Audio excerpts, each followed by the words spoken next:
რუსეთის ხელისუფლება ენერგეტიკულ ინფრასტრუქტურაზე უკრაინული იერიშებით გამოწვეული საწვავის დეფიციტისა და ბენზინის ფასების ზრდის ეფექტების შემცირებას აქტიურად ცდილობს. ომის შესწავლის ინსტიტუტის ანგარიშის მიხედვით ოფიციალური პირების მიერ პრობლემის უარყოფის მიუხედავად საწვავის ნაკლებობა და ფასების მატება რამდენიმე რეგიონში მაინც ფიქსირდება. ბენზინის ფასების ზრდა და დეფიციტი იმ ქალაქებშიც კი შეიმჩნევა, სადაც მანამდე მსგავსი პრობლემები არ არსებობდა, მათ შორის სანქტ-პეტერბურგში, ვორონეჟსა და ტულაში. არსებული ინფორმაციით შექმნილ ვითარებასთან გამკლავებას რეგიონული ხელისუფლებები ადმინისტრაციული ზომებით ცდილობენ. მაგალითად, სარატოვის ოლქში მაღალჩინოსნებმა ავტოგასამართ სადგურებზე ფასების ზედაზღვრის შესაძლო დაწესება განიხილეს. მტვერის ოლქში კი ბენზინის გაყიდვაზე გარკვეული შეზღუდვები აამოქმედეს. ანალიტიკოსების განმარტებით დამოუკიდებელი ავტოგასამართი სადგურების ნაწილი ზარალის თავიდან აცილების მიზნით ფასებს მკვეთრად ზრდის. ევროკავშირის წევრი ქვეყნების მთავრობებმა ამერიკულ საქონელზე იმპორტის გადასახადების გაუქმების შესახებ გადაწყვეტილება დაამტკიცეს. არსებული ინფორმაციით ამ ნაბიჯით გაერთიანებამ გასულ წელს ამერიკის პრეზიდენტ დონალდ ტრამპთან გაფორმებული სავაჭრო შეთანხმების ერთ-ერთი მთავარი პირობა შეასრულა. გადადგმული ნაბიჯი უზრუნველყოფს, რომ მხარეებს შორის სავაჭრო კონფლიქტი ხელახლა აღარ დაიწყოს. როგორც ცნობილია, დონალდ ტრამპი ამერიკულ საქონელზე იმპორტის გადასახადის შენარჩუნების შემთხვევაში ევროკავშირს გაზრდილი ტარიფების დაწესებით ემუქრებოდა. ამერიკის პრეზიდენტი აცხადებდა, რომ ბრიუსელს მის მოთხოვნის დასაკმაყოფილებლად დრო 4 ივლისამდე ჰქონდა. საყურადღებო ფაქტია, რომ გადასახადის გაუქმებასთან დაკავშირებული გადაწყვეტილება ძალაში მიღებისთანავე შევიდა. ახალი საკანონმდებლო ცვლილებების მოქმედების ვადა 2029 წლის ბოლომდე განისაზღვრა, თუმცა საყურადღებოა, რომ რეგულაცია რამდენიმე მნიშვნელოვან დამცამ მექანიზმს შეიცავს, რაც უზრუნველყოფს, რომ თუ ვაშინგტონის სავაჭრო შეთანხმების პირობებს დაარღვევს, ბრიუსელს ექნება უფლება დაწესებული შეღავათები გააუქმოს. დონალდ ტრამპმა ახალი საპრეზიდენტო თვითმფრინავი იგივე Air Force One წარადგინა, რითაც ორიდან ერთ-ერთი Boeing 747, რომელიც პრეზიდენტების გასაყვანად 30 წელზე მეტი ხნის განმავლობაში გამოიყენებოდა, ოფიციალურად ჩაანაცვლა. ახალი ხომალდი, რომელიც წითელ-თეთრ მუქლურსა და ოქროს ფერფერებშია გადაწყვეტილი, ტრამპს კატარმა აჩუქა. ამ ფაქტმა პოლიტიკური პროტესტი გამოიწვია, ვინაიდან $400 მილიონი ღირებულების თვითმფრინავი მნიშვნელოვნად აჭარბებს პრეზიდენტისთვის დაწესებულ 1 წყაროდან 1 კალენდარული წლის განმავლობაში მიღებული დაუგეგმავი საჩუქრების ლიმიტს, რომელიც $40 შეადგენს. ტრამპმა უარყვა ამ გარიგების კრიტიკა და განაცხადა, რომ შეთავაზებაზე უარის თქმა სისულელე იქნებოდა. კატარული 747-ის გადაკეთების ღირებულება $1 მილიარდ შეფასებული და მისი დანიშნულებაა გარდამავალი თვითმფრინავის როლი შეასრულოს მანამ, სანამ 2027 და 2028 წლებში ორ ახალ საპრეზიდენტო Boeing-ს არ ჩაიბარებენ, რომელთა მიწოდებაც დიდი ხნით შეფერხდა.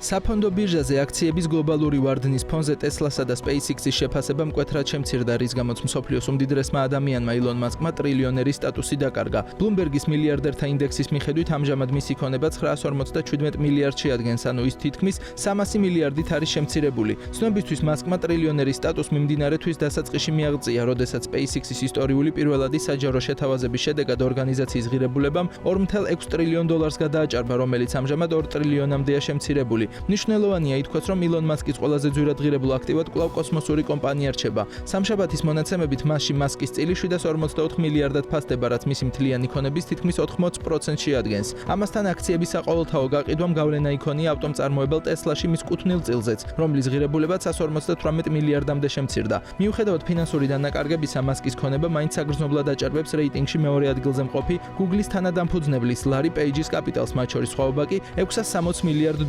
შეადგენს.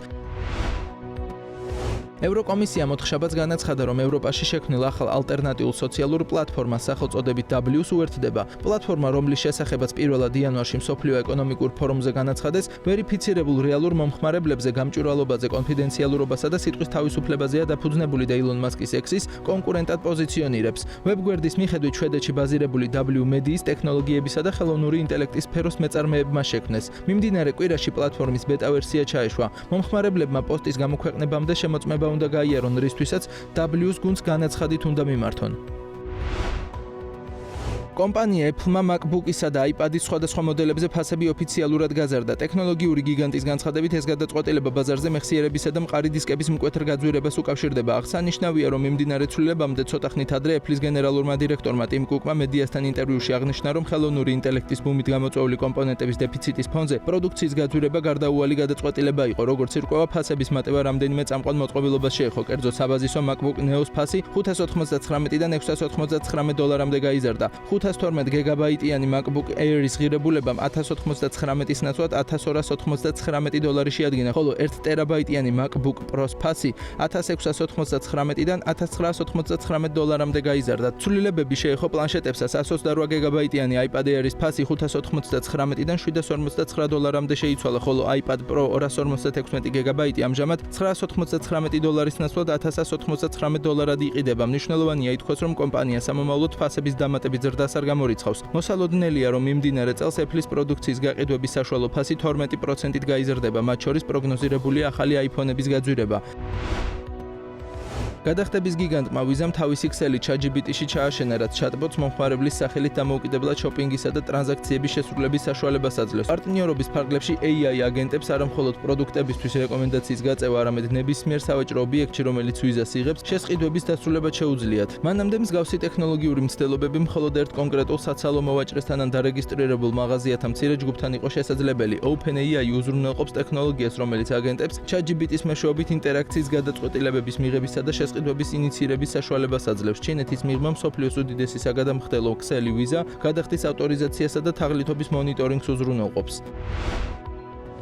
ამერიკულმა ტექნოლოგიურმა გიგანტმა Oracle-მა 2026 წლის პირველ 6 თვეში თანამშრომელთა რაოდენობა 13%-ით, ანუ დაახლოებით 21000 თანამშრომლით შეამცირა. არსებული ინფორმაციით კორპორაციის ეს გადაწყვეტილება ბიზნესის რესტრუქტურიზაციის პროცესსა და ოპერაციებში ხელოვნური ინტელექტის დანერგვას უკავშირდება. 2026 წლის 31 მაისის მდგომარეობით კომპანიაში 151,000 ადამიანია დასაქმებული, მაშინ როცა გასული წლის ანალოგიურ პერიოდში ეს მაჩვენებელი 162,000 შეადგენდა. აღსანიშნავია, რომ ფისკალურ 2026 წელს კომპანიამ რესტრუქტურიზაციასთან დაკავშირებული ხარჯებისთვის, მათ შორის გაშვებული თანამშრომლების მსხვილი კომპენსაციების გადახდისთვის 1.84 მილიარდი დოლარი გამოყო. შედარებისთვის გასული წლის ანალოგიურ პერიოდში Oracle-ისთვის ამ ტიპის ხარჯები მხოლოდ 374 მილიონი დოლარი შემოიფარგლებოდა. როგორც ფირმაში განმარტავენ, დაწყებული ცვლილებები მიზნად მენეჯმენტისა და პროდუქტების განახლებას, ასევე სტრატეგიული ცვლილებების განხორციელებას და ახალი შესყიდვების გასაფორმებლად თანხების გამოთავისუფლებას ისახავს. SK Hynix-მა Samsung Electronics გადაასწრო და სამხრეთ კორეის ყველაზე მაღალი საბაზრო კაპიტალიზაციის მქონე საჯარო კომპანია გახდა. ეს დრამატული შემოbrunებაა ჩიპების მწარმოებლისთვის, რომელიც 2 წლების წინ ვალების გამო გაკოტრების პირას იყო. კომპანია, რომელიც ამჟამად მაღალი გამტარუნარიანობის მეხსიერების ჩიპების დომინანტი მიმწოდებელია ისეთი გიგანტებისთვის, როგორებიც Nvidia და Google არიან, ხელოვნური ინტელექტის გლობალური ბუმის ერთ-ერთი ყველაზე დიდი ბენეფიციარი გახდა. ამან მიმდინარე წელს მისი აქციების ფასი 340%-ზე მეტიც ზრდა გამოიწვია, რის შედეგადაც კომპანიის საბაზრო ღირებულებამ როგორც Samsung ისე Micron-ს გადააჭარბა. SK Hynix-ის, რომელიც ამჟამად მსოფლიოში მეხსიერების ჩიპების ყველაზე ძვირად ღირებული მწარმოებელია, აქციების ფასი 5.6%-ით გაიზარდა, რამაც მისი საბაზრო კაპიტალიზაცია 2080.4 ტრილიონ ვონამდე გაზარდა. ამავდროულად Samsung-ის აქციები 0.14%-ით შემცირდა და მისმა საბაზრო ღირებულებამ პრივილეგირებული აქციების გარეშე 2066.7 ტრილიონი ვონი შეადგინა. ხელოვნურმა ინტელექტმა გლობალური ნახევარგამტარების ინდუსტრია სრულად შეცვალა. სპეციალიზებული მეხსიერების ჩიპები ჩვეულებრივი სამომხმარებლო საქონლიდან უმნიშვნელოვანეს კომპონენტად გადაიქცა იმ ინფრასტრუქტურისთვის, რომელზეც მოწინავე AI მოდელები მუშაობენ. SK Hynix-ი ძირითადად მეხსიერების ჩიპებზეა ფოკუსირებული, მაშინ როდესაც Samsung-ი ასევე ლოგიკურ ჩიპებსა და სამომხმარებლო ელექტრონიკას, სმარტფონებსა და ტელევიზორებს აწარმოებს. Samsung-ი ლიდერის პოზიციას 2000 წლიდან ინარჩუნებდა.